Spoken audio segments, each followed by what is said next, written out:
Imagine, tu entres dans une réunion et d'un coup, tu as l'impression que tout le monde voit tout. Ta posture, ton visage, ton hésitation, le moindre mot qui tarde à sortir. Le mini-bug dans ta voix que toi, tu as entendu comme un tremblement de terre, alors que, soyons honnêtes, les autres n'ont peut-être même pas bougé un sourcil. Comme si une énorme lumière venait de s'allumer sur toi. Comme si tu étais au centre de la scène. Alors que toi, tout ce que tu voulais, c'était juste dire une phrase normale, sans que ton cerveau transforme ça en finale olympique de la gêne. Si ça t'arrive, il y a de grandes chances que tu sois en train de vivre ce qu'on appelle l'effet projecteur.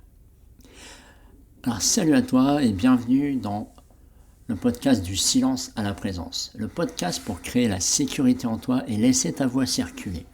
Je te rappelle qu'ici, on parle de ce qui se joue à l'intérieur. Quand tu voudrais parler, mais que quelque chose se bloque, se crispe, se retire.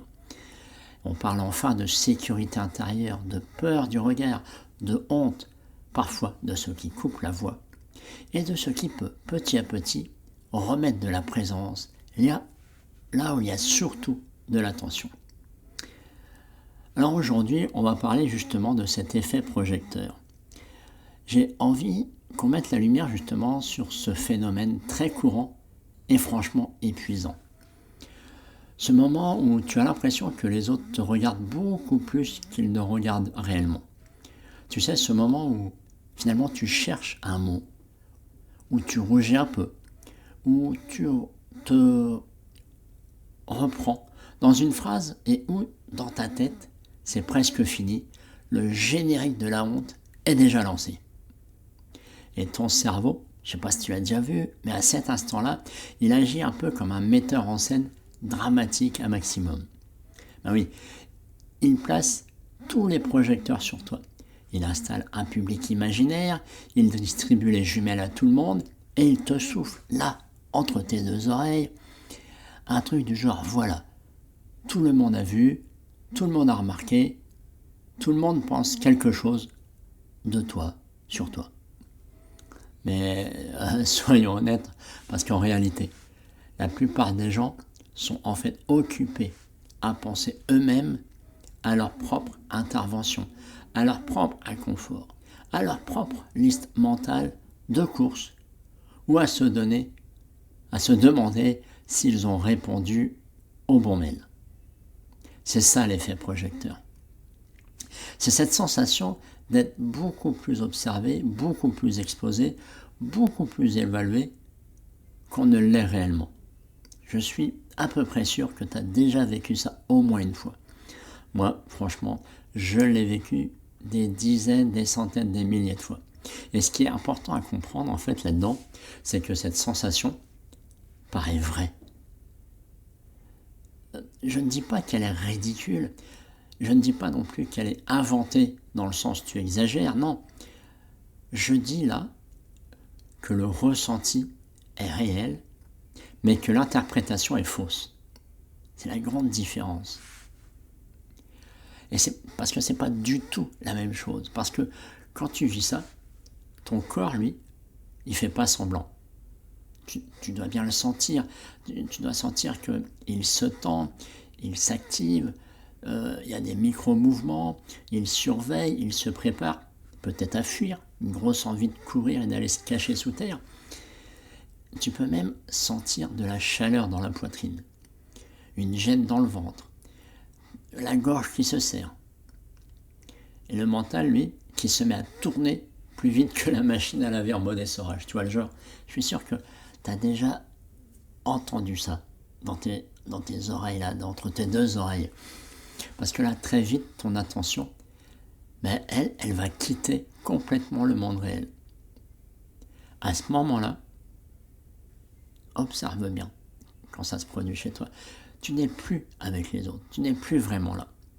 Tu n'es plus vraiment dans la conversation, tu n'es plus non plus vraiment à ce que tu veux dire, parce que là, tu passes en mode autosurveillance. Tu vois le genre? C'est le gars sur la plage qui surveille les nageurs dans la mer pour surveiller qu'il n'y ait pas de danger. Tu fais exactement ça avec toi-même. tu t'écoutes parler, tu te regardes de l'extérieur comme si tu te sortais de toi-même, que tu mettais les projecteurs sur toi et que tu commences à te dévisager. Tu contrôles ton visage, tes mots, tu contrôles ton ton de voix, tes gestes. En fait, en gros, en simplifiant, tu essaies d'être à la fois la personne qui parle, le caméraman, le monteur, le critique et le service après-vente émotionnel. Je suis sûr que tu comprends ce que je te dis là. Et autant dire que ça fait beaucoup de monde dans la pièce, surtout quand tout ce petit monde est en fait uniquement dans ta tête. Et c'est là que ça devient intéressant parce que ce fameux public critique, ce jury intérieur, il ne vient pas de nulle part. Il est souvent nourri par finalement quelque chose de plus profond. Quelque chose qui est un peu lié à ton histoire, à une situation que tu as vécue. Parce qu'il est nourri par peut-être une peur du regard des autres, une sensibilité au jugement, qui vient de, tu t'en souviens peut-être même plus. Parfois c'est une honte ancienne, parfois discrète, parfois tellement intégrée que tu ne la vois même plus. C'est un peu en fait comme si une partie de toi disait un truc du genre attention, là attention, si je me montre comme je suis, si j'hésite, si je me trompe, si je ne suis pas net, fluide, solide, il peut se passer quelque chose d'extrêmement douloureux. Alors du coup, bah oui, ton cerveau, il va anticiper. Lui, je te rappelle qu'il veut te voir en sécurité. Alors il va tout faire pour te mettre en sécurité. Et du coup, il projette un jugement avant même qu'il arrive. Bah oui, il veut anticiper. Il veut s'assurer que tu es en sécurité. Il lit des critiques au travers des visages, parfois même sans aucune expression. Donc il invente, il s'imagine. Il transforme un silence automatiquement en désapprobation, en quelque chose qui va contre toi. Il interprète vraiment un regard banal. Ça peut être même une personne qui est dans le flou, là, qui n'est même plus à ce que tu dis, comme une évaluation. Et autrement dit, il remplit la pièce avec ce que toi, tu redoutes déjà à l'intérieur. Parce qu'en vrai, moi je me suis déjà aperçu que ce qui se passe au dehors, quand tu prends ta parole, c'est pas si violent que ça. Mais ce qui se passe en toi, dans ton cerveau, c'est d'une intensité inimaginable. Je sais pas ce que tu en penses, mais c'est vraiment ça que moi j'ai vécu dans ce genre de choses. Et c'est pour ça qu'un tout petit incident peut prendre des proportions énormes. Genre, tu butes sur un mot, et intérieurement, tu as l'impression d'avoir fait une chute depuis la plus grande falaise du monde. Tu sens que tu rougis, et dans ta tête, ça devient le gyrophare, l'alarme générale, attention, danger. Alors qu'en fait, la rougeur, tu l'as peut-être simplement sentie, et personne ne l'a vue. C'est aussi, par exemple, tu perds le fil de ce que tu es en train de dire, parce que tu es dans ta tête. Et là, ton cerveau te raconte que tout le monde a compris que, en gros, t'es pas à la hauteur, t'es trop nul. Et lui, il part dans son road trip. Il te fait des films un maximum. Alors qu'en réalité, pour beaucoup de gens, c'est juste des petits événements humains qui leur arrivent aussi. Parce que c'est des détails de second plan, c'est comme quand tu fais un film, il y a le petit truc là en arrière-plan qu'il faut peut-être un petit peu corriger, mais tout le monde s'en fout en fait. C'est des choses qu'en fait ceux qui t'écoutent vont oublier peut-être à l'instant même ou dans les 30 secondes qui suivent. Mais toi, t'es là, avec ton scénariste à l'intérieur, qui ne voit pas ça comme un détail, mais comme le truc le plus voyant de la scène intérieure. Et tu vis ça comme des preuves. Et ça change tout, parce que, en gros, ça veut dire qu'à partir du moment où l'hésitation devient une preuve, comme quoi il y a un danger, ou là où cette sensation de rougeur en toi devient une preuve, ou ce mot que tu as dit là, que tu as bafouillé, devient une preuve, alors pour toi, tu n'es plus dans une interaction ordinaire.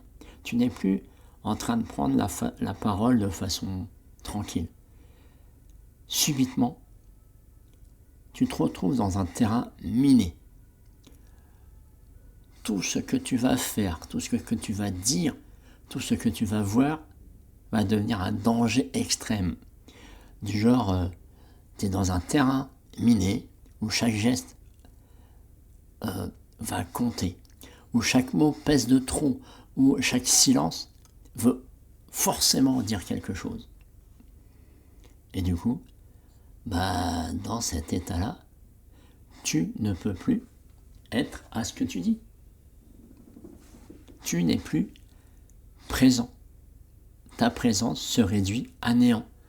Du coup, tu es un peu en mode automate, et ta spontanéité, si tu en avais un petit peu, elle se réduit à néant. Et ce qu'on appelle ton naturel, là, il prend vraiment un coup de vieux, il disparaît, parce que au lieu d'être en lien avec l'autre, avec les autres, au lieu d'être passionné par ce que tu veux dire, même si c'est une petite blague que tu racontes à tes potes, tu es là en train de t'évaluer. Au lieu d'habiter ta parole, comme on dit, tu es en réunion, tu es en train de partager sur un point important qui te passionne, et toi, tu es toujours en train de regarder si ça se passe bien. Et le problème, c'est que là, c'est un petit peu cruel pour toi, parce que plus tu essayes d'avoir l'air naturel, fluide, plus tu vas contrôler, et plus tu peux devenir raide, rigide, en alerte. Plus tu vas avoir l'air tranquille et serein, et plus les autres vont se détacher, parce que tu vas être énergiquement et émotionnellement à des centaines de kilomètres de là. Et plus tu cherches à éviter ce jugement qui est devenu important pour toi, plus tu te coupes de ce qui est réellement en lien et ce qui se joue avec les autres à ce moment-là. Parce que le lien que tu crées avec l'autre, il ne naît pas dans le contrôle permanent, dans l'autocontrôle. Ce lien-là, franchement, il est présent dans la présence. Et il naît dans la présence. Ça, c'est inévitable. Je ne sais pas si tu t'es déjà aperçu de ça, quand par exemple tu es avec quelqu'un avec qui tu as confiance, tu parles de quelque chose de passionnant, tu es à fond dedans, ça échange, ça interagit, c'est fluide, il y a une connexion extra forte.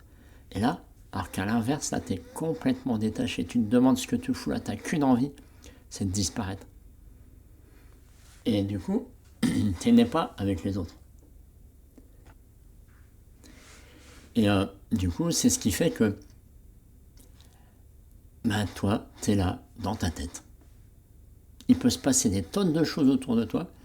À la rigueur, tu n'es même plus conscient. Tu es ailleurs, dans ta tête. Et c'est là que se joue une bascule importante. Parce que l'effet projecteur, que je te parle depuis le début, c'est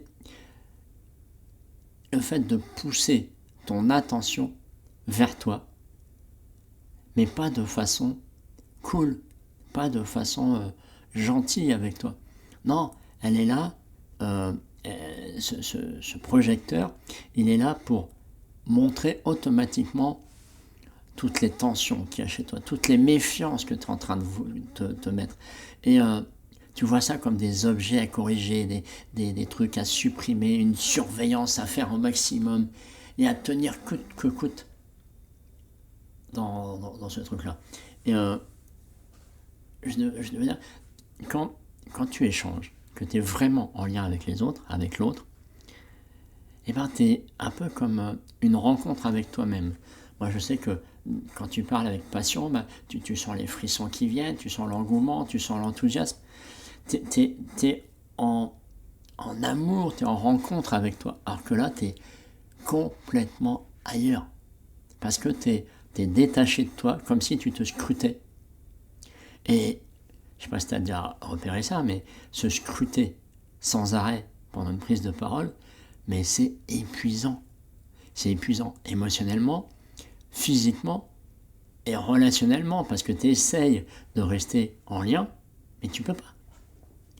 Et parce que à force de regarder à travers cette espèce de projecteur à la noix, bah, tu finis par oublier qu'en face, tu parles pas à des murs, tu parles à des humains. Même si tu parlais à ton chat ou à ton chat, il finirait par te regarder et te dire « Hé, oh, t'arrêtes un peu là, sors de ta tête. » Parce que t'es pas dans un tribunal, t'es pas dans une salle remplie d'experts de la psychologie humaine, de la microfaille. C'est juste des humains comme toi, comme moi. Et nous, ce qu'on veut, c'est entendre ce que tu as à dire, entendre qui tu es. C'est comme quand tu écoutes des émissions de chanteurs, où typiquement tu prends, je parle de The Voice, bah, pourquoi il y a des intervenants, des chanteurs ou des chanteuses qui te mettent les poils et d'autres qui ne te mettent pas les poils? C'est une histoire d'énergie, c'est une histoire de stress, c'est une histoire d'être présent avec les autres ou de présent juste pour toi. C'est ça, c'est la même chose parce que souvent, les autres finalement, ils ne nous regardent pas autant qu'on l'imagine. Et même quand ils remarquent quelque chose, c'est jamais pour faire un jugement. Enfin, jamais, c'est très rare. C'est pas forcément, il peut y en avoir, mais c'est jamais autant que toi tu t'autorises à le faire. Ils peuvent avoir une hésitation, bien sûr, mais ça ne veut rien dire sur toi. Ils peuvent entendre ta voix trembler, hein, comme dans l'émission des chanteurs que je te disais, là, oui, tu l'entends, le stress, tu l'entends. Et alors, est-ce que ça veut dire que t'es nul, que t'es pas à la hauteur? On peut voir aussi, et moi ça m'est arrivé quand je bafouillais, que je prenais la parole, que je bafouillais, bah, oui, ça crée un flottement, ça crée... mais cool, quoi. Il n'y a que quand tu fais un concours de conférencier où que là, il faut vraiment être au top et on va te scruter. Mais sinon, hein, parce que du coup...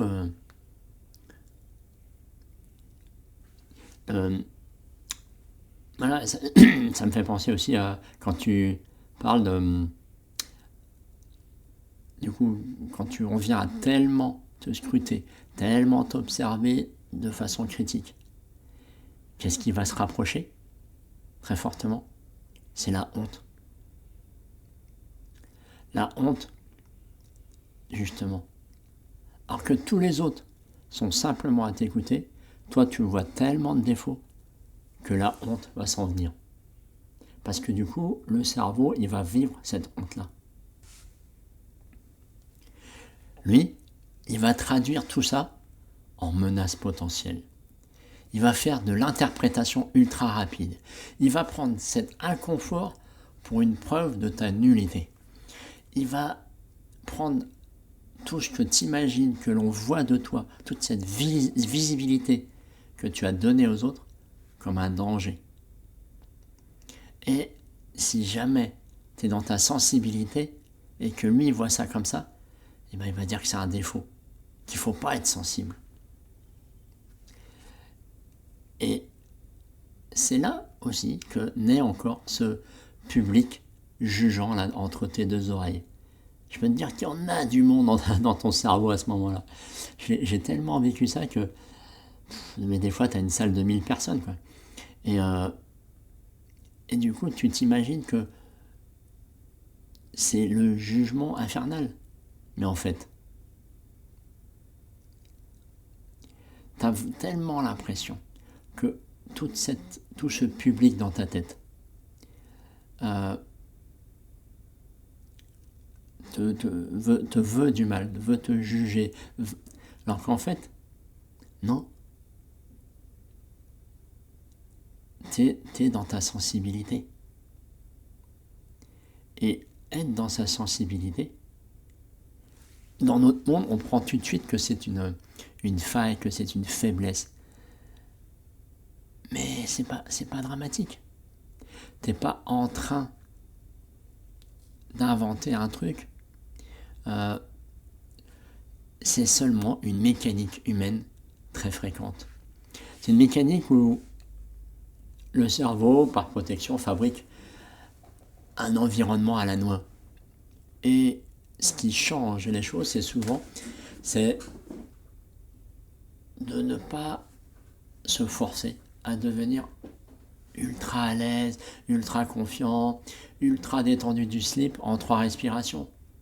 Non, tu as le droit d'être mal à l'aise, tu as le droit d'être vulnérable, tu as le droit d'être dans ta sensibilité.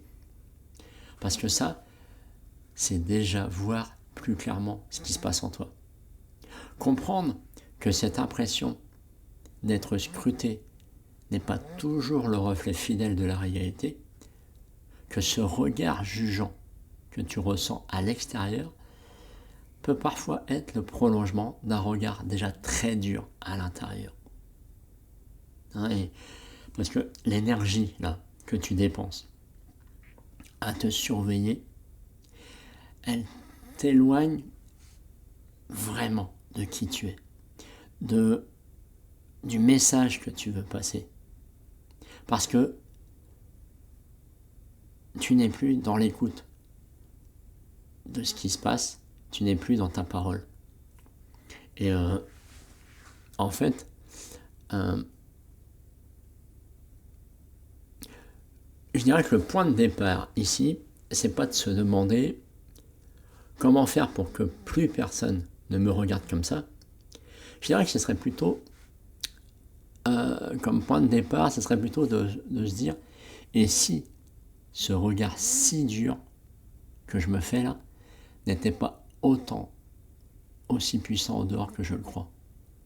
En gros, c'est si le vrai projecteur était surtout dans ta tête. Parce que, soyons honnêtes, cette question commence à exister si quelque chose se dessert, si tu prends conscience. On n'est pas fait pour être prisonnier de ce type de scénario. Et dès que tu vas commencer à voir le décor, tu vas commencer aussi à sentir qu'il y a une différence entre être vu et se sentir exposé. La différence entre être remarqué et se croire jugé. Ça fait toute la différence. C'est aussi la différence entre exister dans un groupe et passer sous les feux de la rampe, genre au microscope. Non, les gens ne font pas ça, c'est uniquement toi qui le fais. Et c'est cette différence-là qui va te permettre de mettre un peu d'air dans ce que tu vis. Parce qu'aujourd'hui, peut-être que tu peux simplement garder ça avec toi.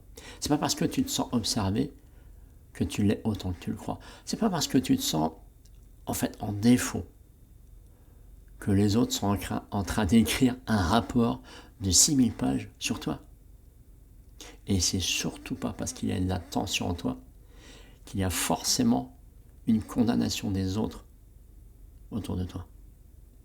Non, parce que parfois ton cerveau, lui, il allume un projecteur alors que c'est juste une pièce normale avec des gens normaux où il y a des discussions imparfaites de chacun et c'est beaucoup plus humain. Et crois-moi, c'est beaucoup plus indulgent que ce que tu le crois, que ce que tu imagines. Parce que franchement, ça serait pas une bonne nouvelle, parce que tu n'as pas besoin d'être impeccable pour exister dans le regard des autres. Pour moi, justement, c'est là où il y a des failles, qu'il y a la beauté. C'est là où tu te trompes un peu, qu'il y a la beauté. L'homme est une machine parfaitement imparfaite. La machine est parfaite, ou presque. Mais ce qui se dégage, c'est tout plein d'erreurs, c'est tout plein d'apprentissage. Et tu as simplement besoin, là, de retrouver un peu de sécurité intérieure. Pour ne pas confondre visibilité et danger. Je te le répète, tu as juste besoin d'un peu de sécurité intérieure. Pour ne pas confondre, je te le redis, la visibilité et le danger que tu perçois. Bon, je te dirais, merci à toi d'avoir partagé ce moment avec moi dans le silence à la présence. Et n'hésite pas, si cet épisode bouge quelque chose chez toi, si il résonne, laisse-moi un commentaire ou envoie-moi un message. Je t'y répondrai avec grand plaisir, parce que peut-être que la prochaine fois que tu sentiras ce projecteur s'allumer, tu te reconnecteras à ce podcast et tu reconnaîtras un peu plus vite ce vieux réflexe intérieur pour atténuer la puissance de ce projecteur. Pas pour te corriger, pas pour te juger, mais juste pour y voir un peu plus clair. Non, parce que soyons clairs, pour voir clair, c'est déjà commencer à reprendre sa place, non? Une fois que tu te mets moins la pression. Et justement, si tu veux aller encore plus loin, si tu as pas envie de faire seul ce chemin, de te sentir détaché du regard des autres et d'avoir cette sensation de parler vrai, de parler avec une posture stable, je te propose de découvrir la communauté Traversée, qui est un cocon d'entraînement pour calmer l'alarme dans ton corps et retrouver cette voix stable, même quand ça tremble. Tu trouveras le lien dans la description de ce podcast, de cet épisode.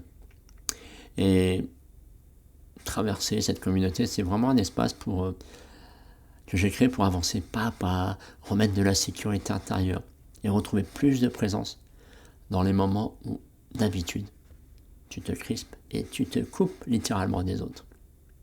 Alors je te dis à très bientôt pour un prochain épisode du podcast du silence à la présence.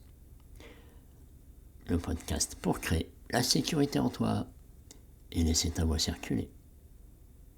Salut.